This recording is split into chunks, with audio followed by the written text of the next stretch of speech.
নমস্কার বন্ধুরা, মাম্পিস কিচেনে আপনাদের সকলকে স্বাগত জানাই। আজকে শনিবার, নিরামিষের দিন। ভাবলাম কি বানাই। তো দেখছি কিছুটা বরবটি আছে ফ্রিজে। ভাবলাম বরবটি আলুর পোস্ত বানিয়ে ফেলি, একদম নতুনত্ব রান্না।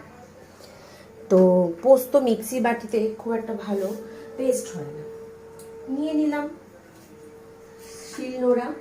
শিলনোড়াতে খুব সুন্দর করে পোস্তটা বেটে নেব। এই যে পোস্ত আর কিছুটা কাঁচা লঙ্কা, চলুন বেটে নিই, তারপরে আবার আসছি। কড়া গরম হয়ে গেছে, দিয়ে দেবো একটু সর্ষের তেল, খুব অল্প পরিমাণে।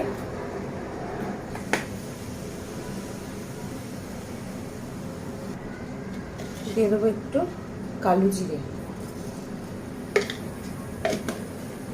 অল্প একটু। তারপরে দিয়ে দিচ্ছি এখানে একটা ছোট সাইজের টমেটো টুকরো করে রাখা।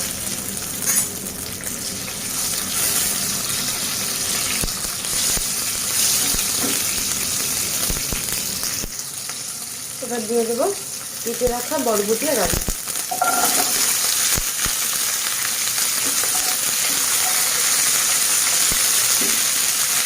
দিয়ে দেবো স্বাদ অনুযায়ী নুন,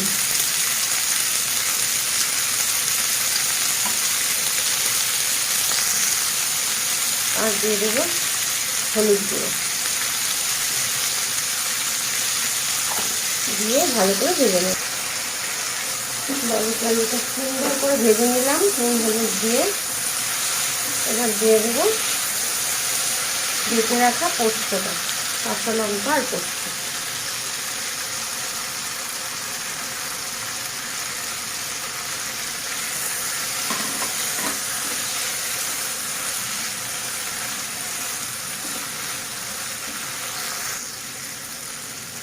শিলবাটা ধোয়া জলটা দিয়ে দিলাম।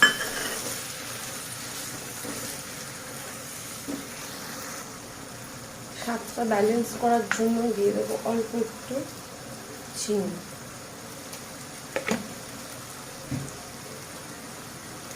বাকি জলটা দিয়ে দিলাম, দিয়ে ভালো করে এটাকে সেদ্ধ হতে দেবো। আলুটা বরবটিটা পোস্তর সাথে খুব সুন্দরভাবে যাতে মাখা মাখা হয়ে যায়। এতে আর একটু জলের প্রয়োজন, আরও একটু জল আমি দিয়ে দিলাম।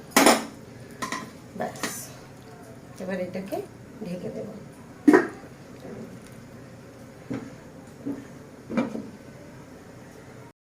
এবার ঢাকনাটা খুলে দেখে নেওয়ার পালা। সুন্দরভাবে সেদ্ধ হয়ে গেছে, মাখা মাখা একদম।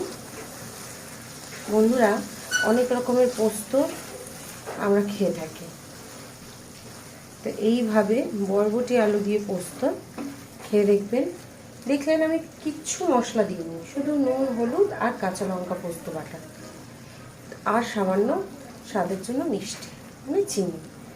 তো এইভাবে খেয়ে দেখবেন, আর আমাকে কমেন্টে অবশ্যই জানাবেন যে এই নতুনত্ব রান্নাটা কেমন হলো।